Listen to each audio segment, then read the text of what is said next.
All right, we're going. And Mayor Walters, you have the co-chair duty today. Okay. And your team is ODOT's here to help with the information and answer the questions. Okay, wonderful. So I would just like to call to order a meeting of the I-205 Diversion Subcommittee. And I'm Mayor Walters. It's February 16th, 2022 at 12:05 p.m. Should we go around and everyone can just briefly introduce themselves? So how about Commissioner Marl? How about you go first? Perfect. Thank you, Mayor Walters. Adam Marl, Oregon City Commissioner. Okay, and also we have with us Councilor Sherman. Thank you. Brett Sherman, City of Happy Valley, C4 Metro Subcommittee, MPAC. I think that's it. Okay, we have with us Councilor Mary Baumgardner. Hello, Mary Baumgardner, City Council West Lynn. Great, and we have with us from the county, Trent Wilson. Hi, your beautiful staff here today. Yes, and do you want to go ahead and does the staff want to introduce themselves now? You could pick each other. Susie, do you want to go first? Actually, I'm a city councilor too. Oh, I'm sorry. Okay, for the small city of River Grove. I used to be a staff person, so. Well, River Grove is beautiful, so I'm glad you're here. Thank you, thank you. And we have Kristen Sacco. Kristen Sacco, Tualatin City Councilor. Wonderful. Mr. Willender. Yeah, Chris Wellender, transportation lead on the 205 tolling project with ODOT. Wonderful, thank you. And Mandy Putney. Hi, good afternoon. Mandy Putney with the ODOT's Urban Mobility Office. And Heather Wills, I'm sorry. Heather Wills, that's okay. Everyone adds an extra I. Heather Wills. I need to put my glasses on. It happens all the time. I'm with the ODOT toll team. Wonderful. And then I think we heard Gregory introduce himself a few minutes ago. So welcome, Gregory, as well. All right. So am I missing anybody or is that it? Okay. So why don't we go ahead and get started? Do you want me to turn it over to ODOT right away? Trent, is that the order you'd prefer to go in? They really do have sort of the bulk of the topics here. And so just the proposed agenda that we sent everybody last week was just an update on key issues for the tolling project. Some of that's coming from the questions that y'all asked last month. A timeline for the 2027 modeling data per the request of this group, as well as others. And the new information on the preliminary findings of the environmental analysis, and then kind of saving some time near the end for some discussion questions that I think will be helpful to the ODOT team, as well as to many of your committees going backwards, right, to back up to C4 and C4 Metro, which would be, clarifications on the modeling results. What do y'all need for that to be informative to y'all as policymakers? And then what mitigation actions should ODOT take to address impacts that the reps are hearing about today? Wonderful. So with that, let's turn it over to Mandy Putney. Great, thank you all for having us back again. You always get to see our newest and greatest slides often first. So it's a different slide deck than many of you might have seen before. And we are trying to be as responsive as we go. So I'm here, Chris and Heather will chime in as we go. You can go ahead to the next slide, please.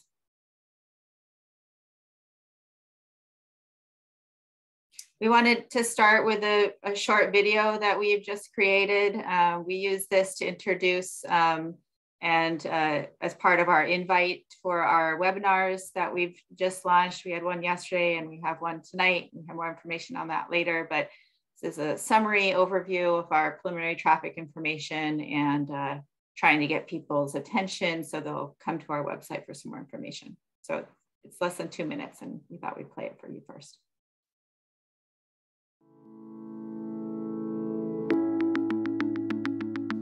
To improve traffic, the Oregon Department of Transportation is studying proposals for a variable rate toll, also called congestion pricing, on I-5 and I-205 in the Portland region. We've heard questions about what this means for I-205 and local roads. Analysis shows that tolling and investing in I-205 will significantly reduce congestion and improve reliability on I-205.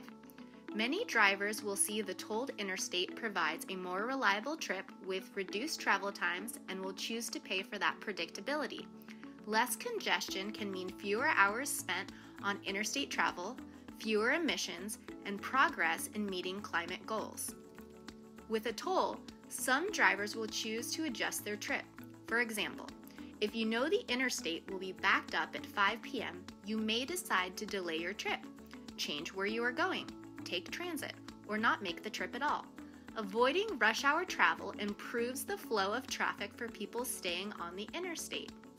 A variable rate toll prompts people to consider their best option. Some people are worried traffic will get worse on the side streets if drivers are looking to avoid a toll. We call this rerouting, which is a type of diversion. We already see this today as drivers are rerouting off the interstates to avoid congestion. If we do nothing, community impacts will continue to grow. The toll program wants to avoid causing neighborhood impacts. We're using computer models to predict what happens to traffic based on past observations, driver preferences, local roadway designs, development patterns, and time of day.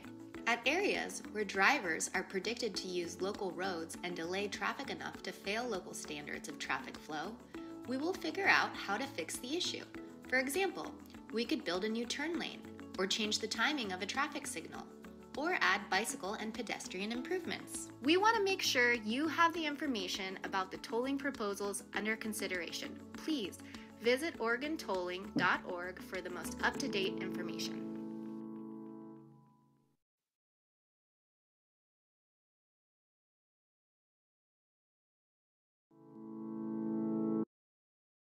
Okay, we won't have you watch it again.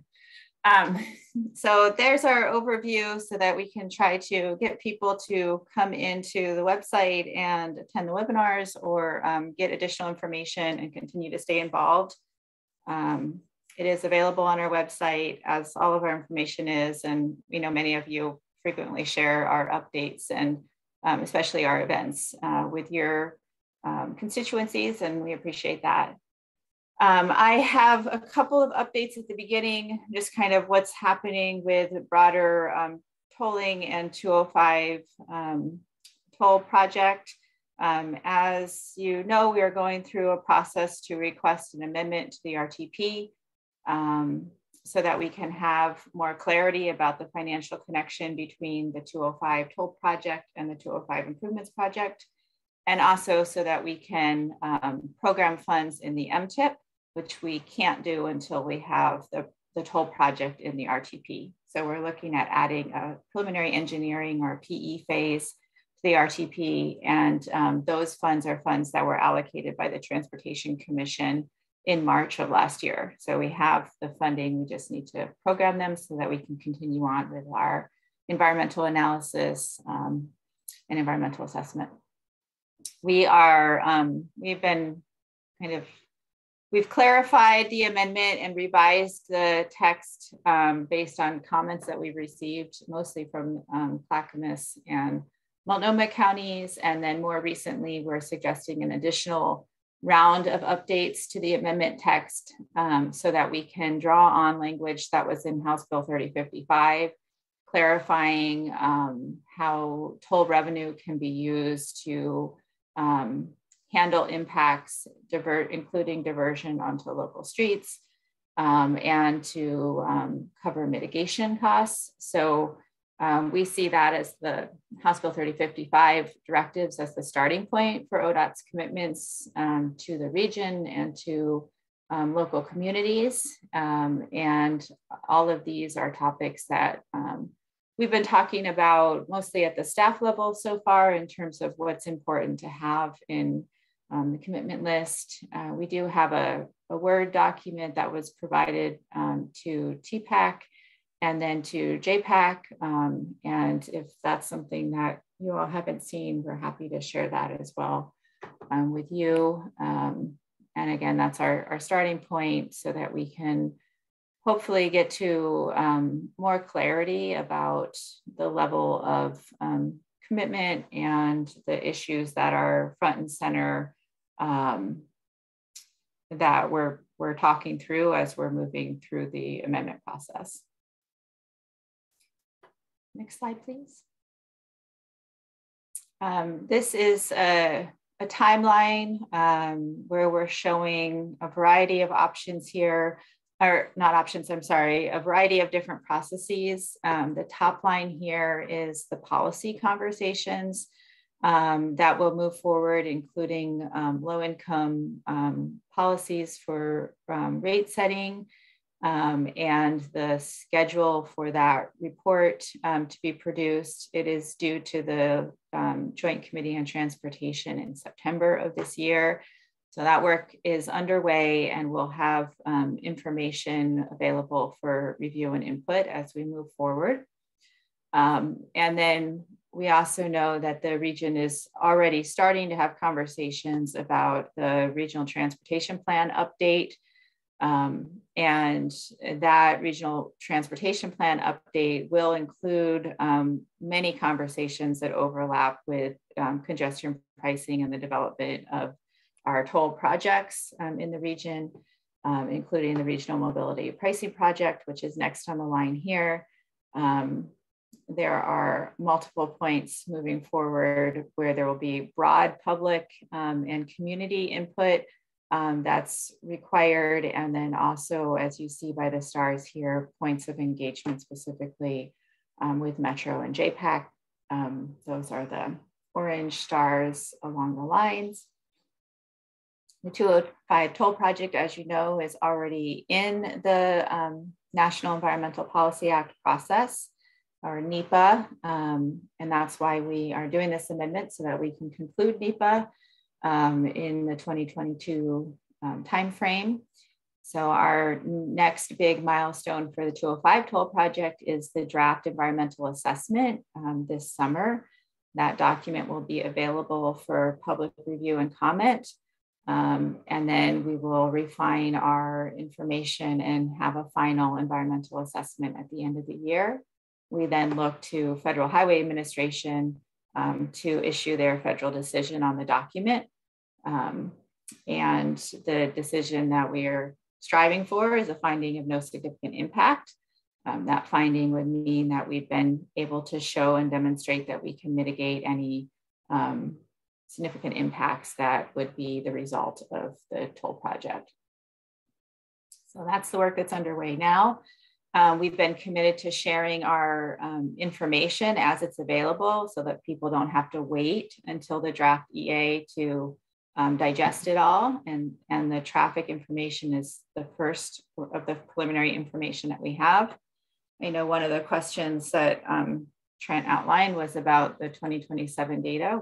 We don't have that quite yet. We do have the 2045, the start of the 2045 data, and we don't have all of that yet either. So we want to make sure we're able to provide all of the 2045 data, and then we will be moving forward with 2027 data, and we'll be able to talk a little bit more about that in the presentation. All of this moves forward where we're looking at tolling being implemented on I-205 at the end of 2024. And then just 12 months later, we'd bring tolling online for the regional system. Once we do that, it'll be a seamless system from the driver perspective in terms of as they're moving through the I-205 and I-5 areas, they won't notice when they are in the 205 toll project area versus the regional mobility pricing project area. Next slide, please. I will now start to share our preliminary draft information. We've shared some even earlier versions with you previously. We have some updates, and as I mentioned, this is just the start. So next slide, please. I want to start with just a brief look at I-205 and how traffic would change on I-205, and then have some slides about the local system. And again, we are looking at 2045 as our planning year. It's required as part of the NEPA process to look at a planning horizon. We are looking at 2045, and our comparison scenario is doing nothing in the NEPA context. It's often called the no build. the comparison scenario for us would be not building the I-205, the full 7-mile build out of the 205 improvements project, and not adding a toll. So under that scenario, we're looking at more than half a day congested on I-205 in both directions, and extensive diversion and congestion on the local system. So it's basically the conditions we have now keep getting worse, both on I-205 and on the local system. In 2045, if we do implement a variable rate toll and we invest in the 205 improvements project, the full build out of the 3rd lane, the interchange improvements, and the Abernathy Bridge, then we're looking at a significant reduction of congestion on 205, that 14 hours reduced to 2 for southbound and eliminated northbound. So it's a pretty significant difference there. Next slide, please. We are able to tell at this point that when we are looking at rerouting, that there's a lower rate of rerouting during rush hour, and that there are some trips that are shifting to non-rush hour, and there's a small shift to carpools or to transit. You can see there kind of the numbers, 2,000 daily trips shifting to carpool, and 2% increase in transit ridership on I-205. Next slide, please. This slide shows AM travel times and on a variety of different local corridors. We're looking at the 7 to 9 AM time. And this shows, again, in 2045, what we would expect to see with the toll and the 205 improvements. You can see both directions of each of the corridors in these boxes, and at these locations at Borland Road and Willamette Falls Drive, we're seeing no change in both directions. On Oregon 43, depending on the direction, one is no change, and then southbound is slightly slower. On I-205, you're seeing faster times in both directions. And on 99E, you have one direction that is a little bit slower and one direction that's a little bit faster. Next slide, please. This is the PM version of the same graphic, looking at 4 to 6 PM timeframe. Same corridors, and again, you're able to see on 99E, no change in either direction. Borland Road, no change in either direction. Willamette Falls Drive, westbound, not a change, faster. Eastbound, and then 43 is a little bit faster, southbound, no change, northbound. And then on I-205, both directions faster with a bigger improvement in the northbound direction in the PM. Next slide, please. Many of our questions really are about local roads and intersections. As a reminder, we have selected 50 intersections within our potential project impact area. Those locations were selected with input from local jurisdiction staff based on current conditions and expected future conditions. And so there's a lot of different icons on here. I'll walk through it quickly, and then Chris can chime in with more specifics about intersections if folks want to come back to this afterwards with more questions. So the green squares show the 6 intersections that would improve with the toll and with the 205 improvements being implemented. Again, these are all 2045 findings. There are 14 intersections that are noted here with the blue triangles. These intersections would be failing standards in the future if we don't do anything. And with a tolling project, they get some degree worse. So we need to dig into those intersections more to understand the margin of worse for each of them and what that really means. The red circles here are 3 intersections that are showing that there would be impacts and would require mitigation strategies.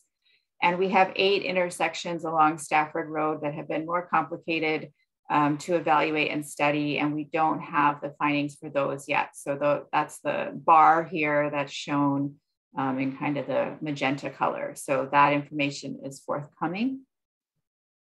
Slide, please. Now that we're starting to see areas of impacts, we want to really dig into those more and work with local jurisdictions and communities to work on what solutions could be for those locations. We know that the local jurisdictions have a great sense already of what's planned for the system and what the needs are. And so that work will be starting and working, and we'll be doing that over the next couple of months. The draft environmental assessment will include not just information about benefits and impacts, but also our ideas on mitigation opportunities, so that it'll be able to kind of paint that complete picture for the public. Again, that document will be available this summer. And our commitments will be codified in the final environmental assessment at the end of the year. And so we see the C4 Diversion Subcommittee as a key part of our plan for coordination in terms of how to move these conversations forward about mitigation and commitments. Slide, please. So we're proposing some questions in terms of discussion today so that we can hear your input about moving forward with mitigation projects and conversations. We're definitely available to answer any questions that you have on this information that we have so far. And then just also understand kind of what your next lineup of questions are so that we can get to work on our final meeting. And then I think we have one more slide about the webinar. We can put this up again later after discussion if folks have more, want to jot down more information, or you can just go to our website. But we had about 65 people that attended our webinar yesterday at lunchtime, and didn't get through all the questions that we asked. It was an hour over lunchtime. It was about 20 minutes of presentation, and I think we probably still had at least 30 questions that we didn't get through at the end. So it was good attendance and very engaged attendees. We'll have the same webinar tonight at 5:30, and would invite you to join us or to share with other folks. Should we start maybe, Trent, with the just general questions on the presentation? Yeah, are there any? Raise your hand if you would like to ask a question. I could kind of kick it off too. I think one of the discussions we've all been having, and the question on this new timeline is, the tolling here on the corridor is scheduled to happen so closely to the regional program. Why can't we just do them simultaneously? Sure, thank you, Mayor Walters. I appreciate the question. And as I mentioned, there is a tie between the 205 improvements project and the 205 tolling project. We're very close to bringing a contractor on board for the 205 improvements project. That project is currently programmed at $375 million, and the tolling is needed in order to be successful and be able to complete that work, and then also move forward with the rest of the 205 improvements project. And so being able to keep the 205 toll project on schedule helps us keep the 205 improvements project on schedule. And we really are in need of meeting the in-water work window in 2022, which is a permit requirement and allows us to work only certain months of the year in the river. So in order to have the 205 improvements project stay on schedule, we need to have this one also move forward. And there's no other additional sources of funding available, even with all of the infrastructure money coming down from the federal government? We have interim financing that's available to move forward right now, which is why we're able to get started before we're able to have any sort of bonding. We can't bond against the toll revenue until we actually complete the environmental process and move forward with an investment grade financial analysis and then go through the rate setting process. So we do have a interim financing strategy that allows us to move forward and cover costs until we're able to bring tolling online. It's just that we need the certainty of tolling coming on the heels of the interim financing. If there are other funds available at any point, they can be factored into the financial forecast and the financial plan for the 205 improvements project. But given the scope of the first contract, there isn't that much funding from any source or combination of sources at this point. Okay, thank you. Councillor Baumgardner.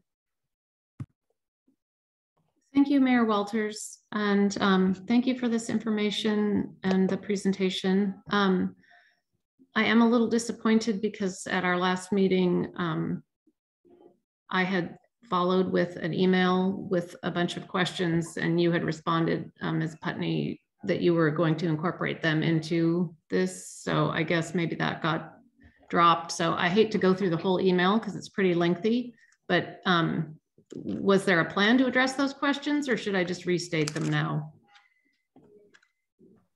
We are working on the responses and maybe I can ask Heather for some assistance in terms of the timing. Well, they weren't that extensive. I mean, I could restate them here. I would like them to be presented so that other people can hear the answers too.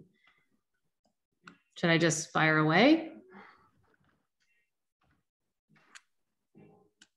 I'm sorry, I didn't see, were you nodding?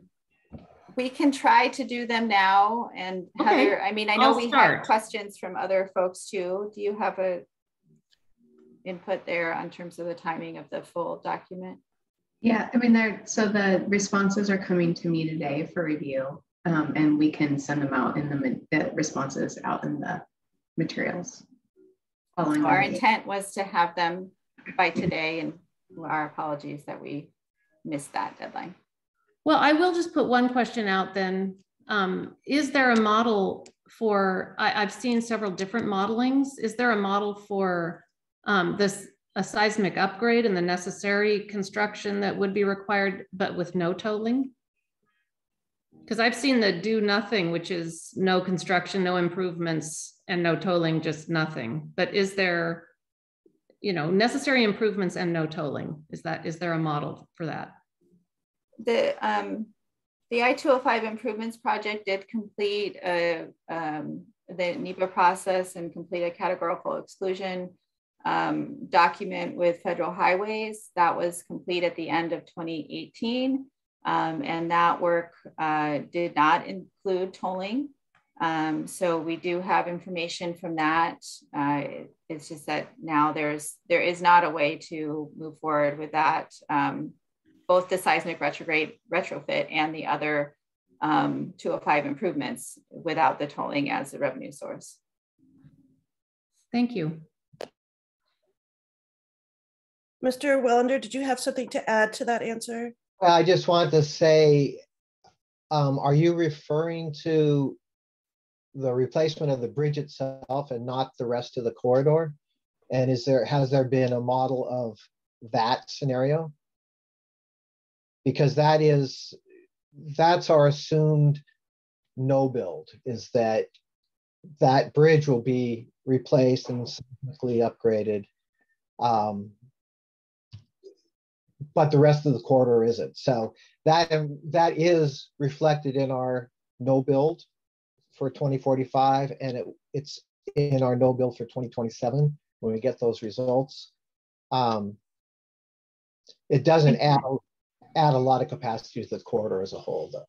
Thank you. I appreciate that clarification. I would just have to say that I'm hearing calls from a lot of environmental activists and climate concerned citizens who are alarmed at expanding freeway capacities and also the lack of alternatives in multimodal transportation, especially in this area, in this region specifically. So when we're saying, well, they can just do an option of mass transit, it isn't there. And that's what I'm hearing from people. Thank you. Thank you, Councillor. We also are hearing those comments, and we are working closely with transit providers in Clackamas County in terms of multimodal and transit opportunities moving forward. So there has been a group of staff meeting regularly to start delving into that information, pulling together kind of their plans and their ideas for how to move forward and best serve this corridor. So that work is underway as well. And we do know that congestion pricing is effective at supporting climate change goals. So we will be also reporting on climate as we move forward with our analysis. Thank you. Councillor Sherman. Thank you very much, Mayor. As always, good information. I always appreciate you coming and presenting to us. And you know, I appreciate kind of the iterations we're getting, taking us down the path, and you know, factoring in some of the comments you're hearing. You know, one of the things I did want to just dig in a little bit, Mandy, is you know, so you had talked about you know, kind of the funding mechanisms going forward, and I think what I heard was that, you know, we need to get through the NEPA process and then kind of the financial assessment before you can start bonding against kind of future revenue streams. But isn't that still the case, even if we were doing these concurrently, you know, at the future programs at the same time? You're shifting out when the revenue is received, so there may be some additional cost to, but isn't the underlying funding mechanism still there? For the 205, again, it's all very tied to the 205 improvement schedule, which is looking at a 5-year or 4-year construction schedule. So we'd be ending in 2025. And the current construction schedule shows that we'd be ending construction before the regional mobility pricing project would come online. And we do need to bring tolling online before construction is complete for that section of work. Assuming that there's no other revenue streams to cover a portion of kind of the initial cost of the project, or I mean, is it?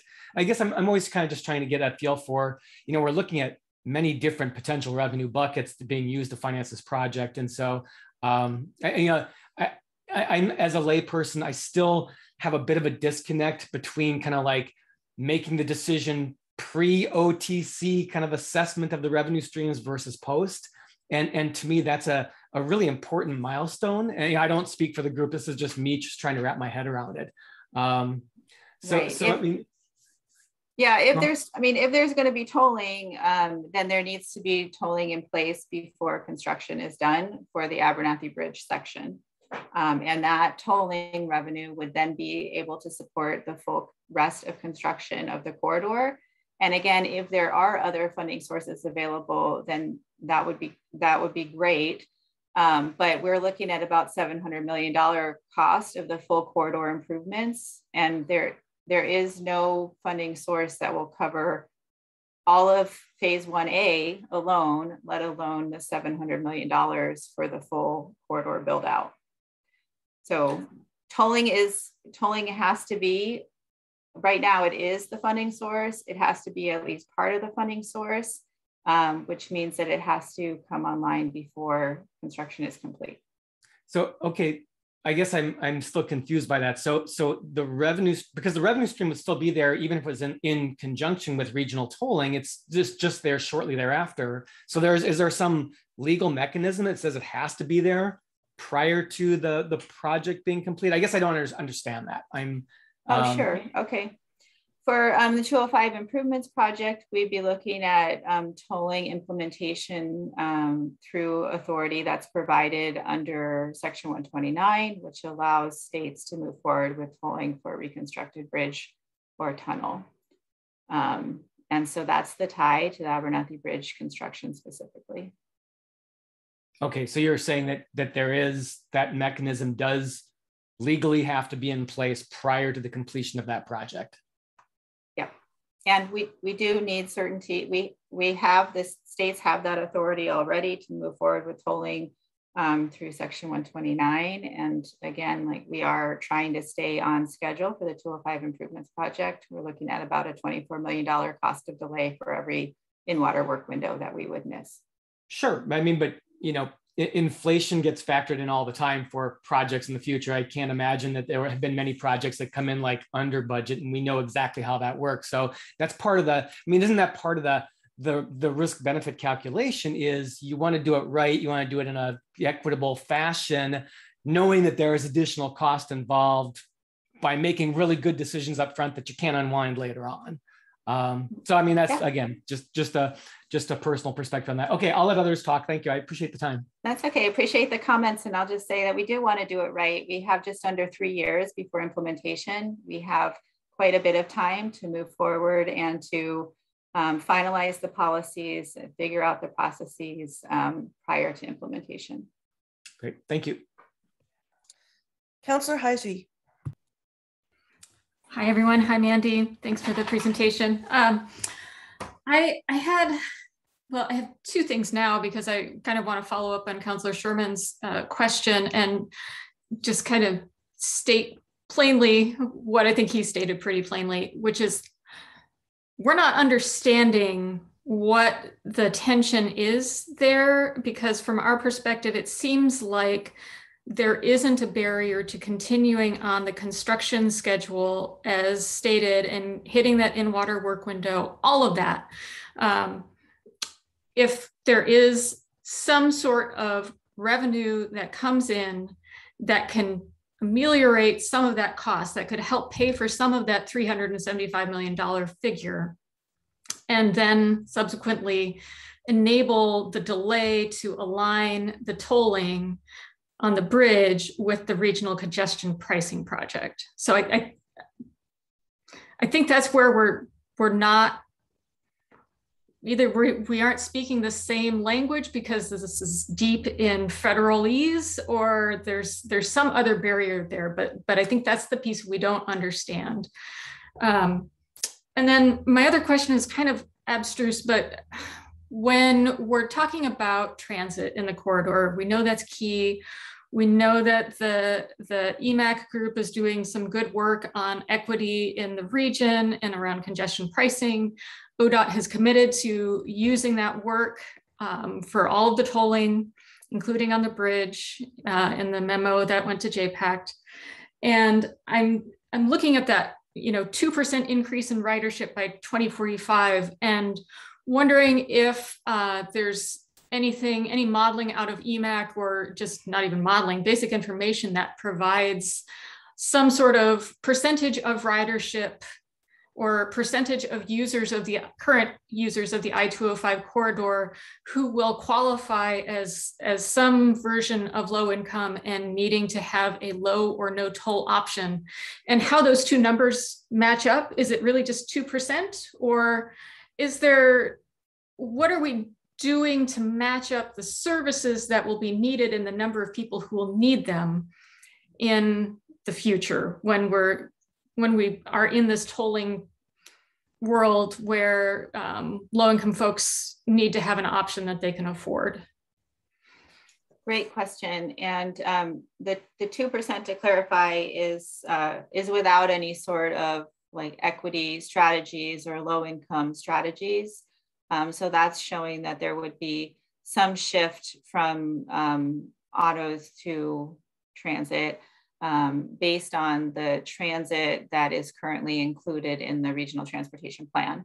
So I believe that we do have some demographics for the corridor, and that part of our low income rate strategies report process is to have more detail about strategy, about income. We're working with EMAC to figure out, first of all, like how are we going to define low income?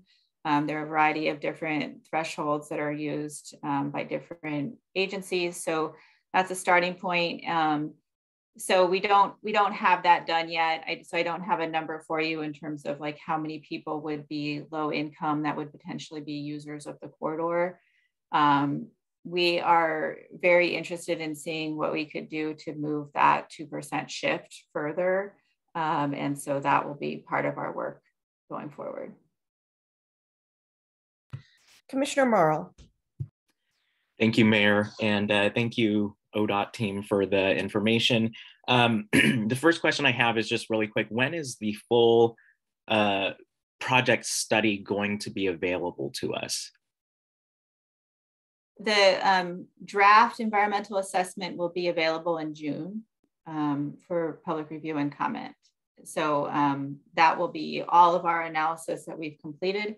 And then once we get the comments on that, we'll move forward and refine analysis. And then the final version would be at the end of 2022. So in that, I would find the economic impacts as well then, because I was hoping to get that information with the location of our main street being right along this area. That is one of our top concerns here in Oregon City, is the economic effects it will have on us. We will have economic information in that document. And as with all the other topics, our goal is to provide updates as we have them. So the transportation data is kind of the basis of the data in the report. And so that's why we have that first, and it's available now. But you're saying by the end of the year, all of these pieces should be coming into place? Oh yes, by June. By June, okay. I mean, the June report will have an economics chapter on economics. And before June, we would hope that we would be able to share some information so that you don't have to wait for that document to see the findings. Perfect, thank you. And then in the study, what variable rates, like what range did you guys use for the tolling rates? Because I personally haven't heard anything about the exact numbers that you guys are using, and I realize that this is all subject to change. But if you guys did a study and showed impacts, it follows that you used some sort of range of numbers here, and so I think that we deserve to know what those are. Yeah, absolutely, thank you, Councillor. So for the environmental assessment, we do have modeling assumptions. And we use a variable rate on a schedule that has the lowest rate, I think, is about 60 cents. And the highest rate is just over $2. And this would be the toll for at each of the toll points. And that highest number is the number that would be for the peak travel period. So it wouldn't be all day. And the Transportation Commission ultimately will set the toll rates. There could be lower rates. There could be periods of time where there is no toll, and the rate could be different. So for the environmental document, we want to fully capture any of the potential community and environmental impacts. So we don't. Another way to say that is we don't want to underestimate them. So we would rather err on the side of showing like more rerouting or worse effects. Whereas the financial analysis that I mentioned, the investment grade analysis, will want to make sure that there isn't an estimating of like the revenue coming in. So they have different purposes, but we do have those assumptions. They'll also be part of the write-up and the documentation and the environmental assessment. Thank you. And I have just two more quick things. I think I appreciate you addressing the issue of why we can't do I-205 and the regional mobility pricing at the same time. But if that is the case, then I would strongly, when I'm looking at that map that you showed, there are no green squares in Oregon City. There are no green squares where it's going to improve intersections in the little square that you showed of Oregon City. And that's really concerning to me. And so if we cannot do I-205 and I-5 at the same time, I just want to reiterate again, Oregon City's desire that we can possibly extend the boundaries west of Stafford and east of 213. So I just wanted to reiterate that. And I also want to say that it just seems incredibly disingenuous for you guys to show us the improvement in times in 2045. You showed that graphic. When we don't know that all of those improvements are going to be because of tolls. We have a variety of capital improvement projects at the local and regional level that will also be in place by that time. And so those time improvements, we don't know if they're actually all related to the tolls themselves. There are other things happening in our local communities that will also be alleviating those times. Thank you. Great, thank you. I will just say we're using the regional metro model. Metro staff are actually running the model for us for this work. So for the comparison, if there's a project, all the projects that are currently in the regional transportation plan and the regional model are in both the do nothing scenario and the toll and invest scenario. So the only difference between those is the tolling and the 205 improvements project. If there are other projects that are planned at the local level that aren't currently factored into the regional model, they wouldn't be factored into either of those. So it's definitely true that other local efforts that are underway could alter things one way or another. But we did have kind of an apples to apples comparison there. Thank you. And just a quick time check that it's 12:51, I believe, by my computer. So Councillor Lassen. Thank you. And thanks, Mandy and team. Appreciate the presentation as well. And I know you're going to get back to me or all of us on traffic details. I'm hoping that we're going to be able to actually see the document in hand at some point before the draft goes too far. I just want to reinforce the importance of actually being able to sit down and read it before it's semi-final. And so I think that's very critical. The second thing I wanted to mention or ask is the mitigation funding for the diversion issues. Is that part of the funding package, or is that going to be a separate funding initiative? And does that mean more RTP amendments? Can you just speak to that briefly? The mitigation costs become part of the toll project costs. So we don't know what they are yet, but ultimately when we're moving forward and thinking about the overall cost, it will include those mitigation projects. Okay. And then I guess my last point is kind of going back to the tolling before construction is complete. I mean, I think we're all struggling with this notion of this project going forward sort of on its own and the impact that it's going to have overall. Are there other examples in the United States where this has happened? Specifically when there really isn't a sort of free option for others on that part of the system that you can share with us? Maybe in terms of other bridges or tolling for bridge reconstruction? Yeah, I think that we are all struggling with the issue that, you know, the I-205 bridge is the guinea pig. And how have other states, jurisdictions had to grapple with this? What has been, I mean, if we could see examples, that would be helpful, I think, at least from my point of view. So not right now, but I think that's just something to think about in terms of, you know, how this goes forward. Absolutely. And we talk frequently to our neighbors to the north at WSDOT. They're, you know, granted, every location is unique and specific, but, you know, WSDOT did move forward with tolling the SR 520 floating bridge as it was replaced. And So that is a bridge that goes over Lake Washington. There is I-90 further to the south, and a route that goes all the way around the north end of the lake. That is a bridge where all lanes are tolled, and it is the variable rate pricing. So there are some similarities there, and some ideas from WashDOT and the folks that work on that project echo some of the things that we've talked about locally here in terms of establishing a monitoring program so that it's in place with implementation, so that you're able to see how traffic patterns play out and how they align with what's modeled and forecasts. So I know that we've heard a lot of interest in doing some sort of similar monitoring here. That's something that ODOT is committed to do. And we would see that we would make progress on fleshing that out as we move forward this year. Thank you. Councilor Lewis. Sure, thank you so much.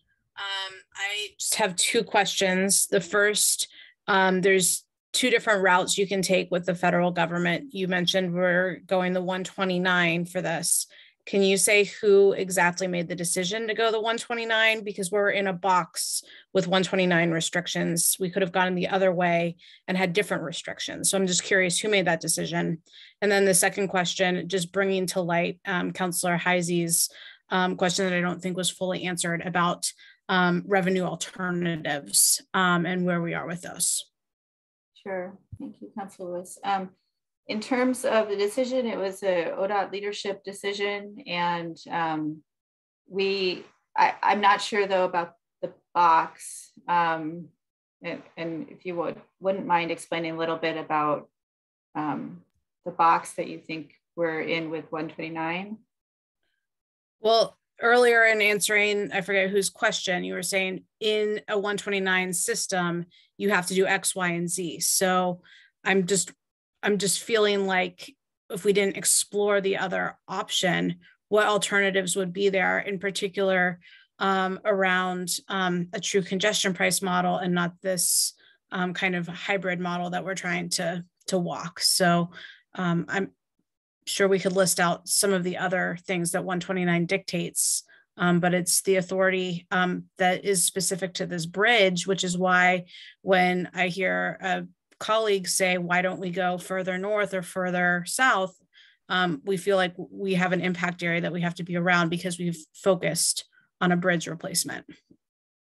Sure. What 129 does is it does tie directly tolling to the reconstruction project. So that is the one thing that does, but we are implementing congestion pricing. It doesn't have to be one or the other. So variable rate pricing is one of the primary tools for congestion pricing. And that's how we'll be able to manage congestion in this corridor. The project area for I-205 improvements is what is, I guess, the overlap there in terms of our project area, but our area of potential impact that we're studying is much greater than the 7-mile project area. It extends north and south and east and west. And so that is quite a larger area that we're looking at in terms of impacts and benefits.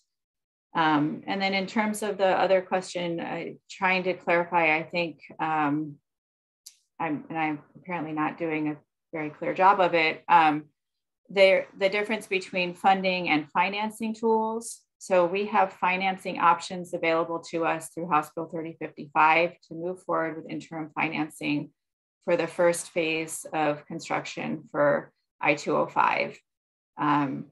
And we're able to move forward with that if we know that there is tolling coming on the heels.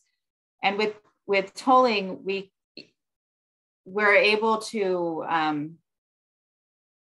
we would be able to incorporate other funding sources, but you can't just do partial tolling. So if tolling is tied to the reconstruction of the bridge, we have to have it in place by before construction is done. The toll rate could be adjusted based on other revenue that might be available, but you still would need tolling. And unless or until there is another $375 million available for this contract, and then another, $300 million available for the rest of the 7 miles, tolling is the funding, the long-term funding option for the corridor. Okay, does anybody have a follow-up question to that?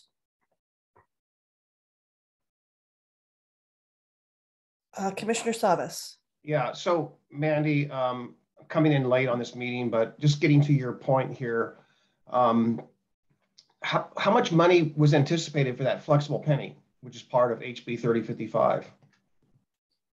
I've seen a range, and I think it all depends on financial conditions at the time, but possibly around $700 million.